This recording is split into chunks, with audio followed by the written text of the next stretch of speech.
mtumishi wa Mungu. Amina. Mungu akubariki sana. Amina. Namshukuru Mungu sana kwa siku hiyo. Leo imekuwa ni ibada njema kabisa na ibada ya baraka, na tuko na mtumishi wa Mungu Fredi. Leo hii mtumishi wa Mungu, ibada imekuwa njema kwetu na kwako pia. Na wewe kama mtumishi wa Mungu unaweza kuelezea ni kwa nini uliamua kuimba wimbo Nenda Karudie Tena? Ilikuwaje, au ulikutana na changamoto gani, au ni lipi? Sasa nikukaribishe uongee kwa nini uliamua kuimba wimbo huu, alafu kisha tutarejea kwa maswali mengine. Karibu. Kwanza kabisa namshukuru Mungu kufika mahali hapa katika huduma hii ya Malango ya Baraka Christian Center kwa mchungaji mwalimu, kwa mchungaji Jackson Mwangekele. Imekuwa ni baraka kwangu.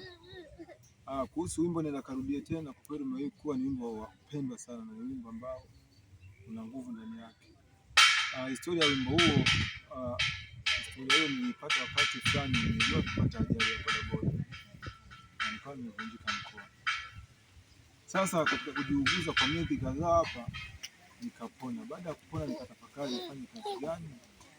Wakati huo kuna mchungaji mmoja anaitwa Anthony Mtepe. Huyu ni nabii ambaye rafiki yangu sana alikuja kumtetea.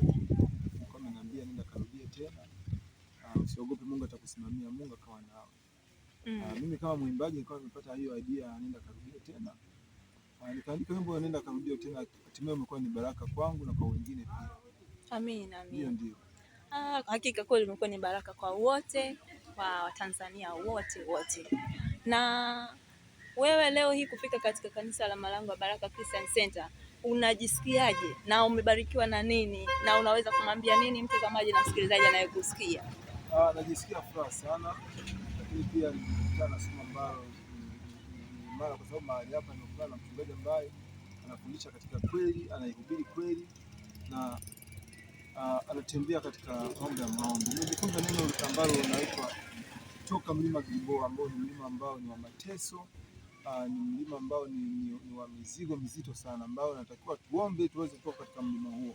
Kwa kweli nimefurahi kwa sababu tumeomba, tumemsifu Bwana na nina imani kwamba nimetoka katika huo mlima Gilboa, nimetoka naenda katika mahali salama ambapo kama nilivyosema. Amina.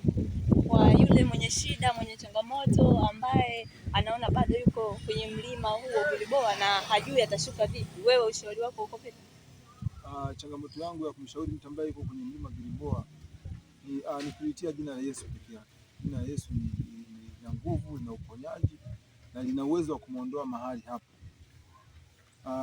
Kwa kweli amkimbilie Bwana na aweze kuwakaribia watumishi wa Mungu ili wamwelekeze namna ya kutoka katika huo mlima Gilboa, na Bwana atamsaidia kuweza kutoka katika mlima huo.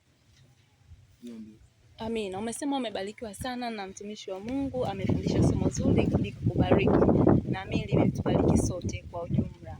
Na wewe unamzungumziaje mtumishi wa Mungu Apostle Jackson Mwangekele kwa unavyomfahamu na jinsi Mungu anavyomtumia? Unaweza kumweleza mtu anayekusikia na kutazama kwamba Mungu anamtumiaje? Kwanza mtumishi Jackson Pastor Mwangekele ni mtumishi ambaye ni hazina ya taifa, naweza kusema ni hazina ya taifa, kwa sababu namfananisha na wale wahubiri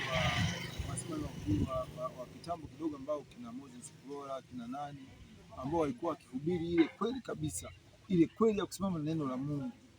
Ni watumishi ambao walikuwa wakijitoa, wakihubiri katika ile kweli, ambao walikuwa hawaogopi chochote. Namfananisha na mtumishi Jackson Mwangekele. Ukija kwake, kwanza unapata neno la uzima, neno la kukuponya, neno la kukuinua, neno la kukuimarisha katika wokovu, ukatembea katika ile njia. Maana ni mchungaji ambaye anapenda kuona watu wake wakitembea katika ile njia ambayo ni njia ya uzima, wakienda katika misingi inayotakiwa. Kwa kweli ukija kwa Pastor Jackson Mwangekele utajionea mambo mengi ambayo ni tofauti, lakini pia utakuwa kiroho, maana atakuwa karibu na wewe. Nimeona hivyo kwa Pastor Jackson Mwangekele. Amina. Kwa hiyo mtu mwenye shida, mwenye tatizo, yeye moja kwa moja aje na Mungu atamhudumia.